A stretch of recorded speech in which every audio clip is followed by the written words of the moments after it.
lights. 3 doctors, all ready for surgery, standing around just one operating table. They are about to perform a surgery on a husband who is going to save his wife's life by donating his kidney. This past May, I was lucky enough to go to the Liberty Science Center and watch a live kidney transplant. Not only did I get a sneak peek into the operating room, but I also heard a speaker who shared her story about her own kidney donation. Also, my uncle benefited from a bone marrow transplant from an unknown donor after nobody in our family proved to be a perfect match. I will show that organ donation is a simple way to save multiple lives by just making one simple choice. Everybody can be a donor, and there are essentially no negative effects personally on the donor. And also, it saves lives through both living and deceased donation.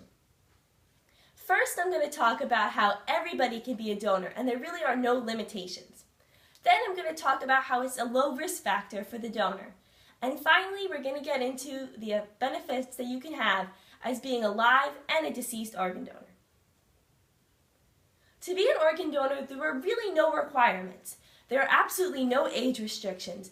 A child to all the way to a senior citizen can be a donor. If you're a child under 18, you just need your parents' permission. And if you're over 18, you can have it marked right on your driver's license, which is extremely convenient in the case of an emergency. Further, medical condition is completely irrelevant as well. Anastasia Darwish, who is the head director of the nonprofit organization American Transplant Foundation, explains that the organs are actually evaluated at the time of donation. So any illnesses, cancer, blood pressure problems, anything, it will not stop you from being an organ donor. They will simply evaluate you at the time you're going to donate. Even though you might have a problem with something, there is some part of you that will be able to be donated. So now that we've talked about the lack of requirements, we're going to get into the fact that it is an extremely low-risk, safe option for donors. Being an organ donor is completely free of cost. So if you're a deceased organ donor, there will be absolutely no burden on your family. There will be no hidden fees from the hospital. They'll take care of everything. It is completely free. And also, a major concern for most people is it approved by my religion?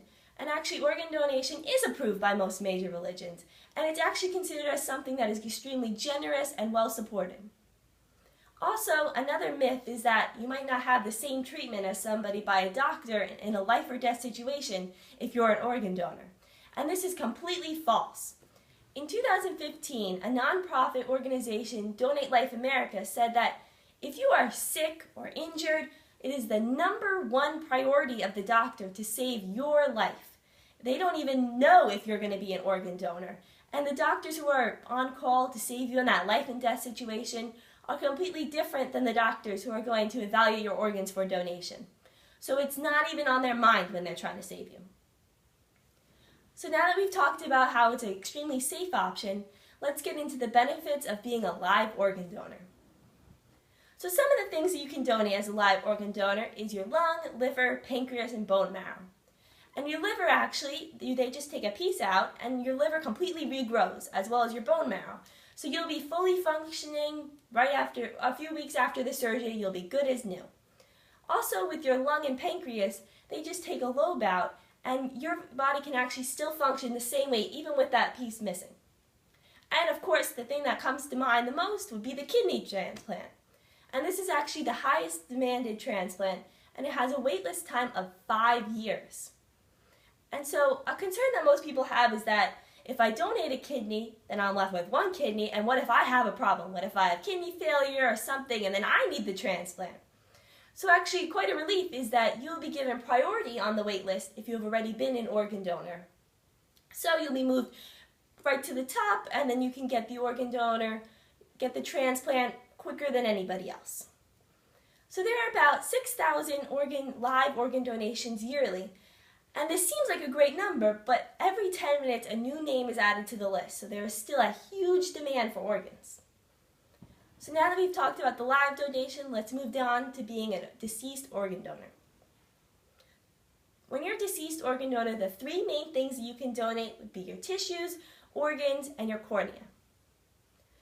As Tiffany Wen in her 2014 article for The Atlantic said, that there is 122,000 people on the waiting list, and 22 people each day die waiting for an organ that they never receive. And only 50% will receive the organ that they need within 5 years.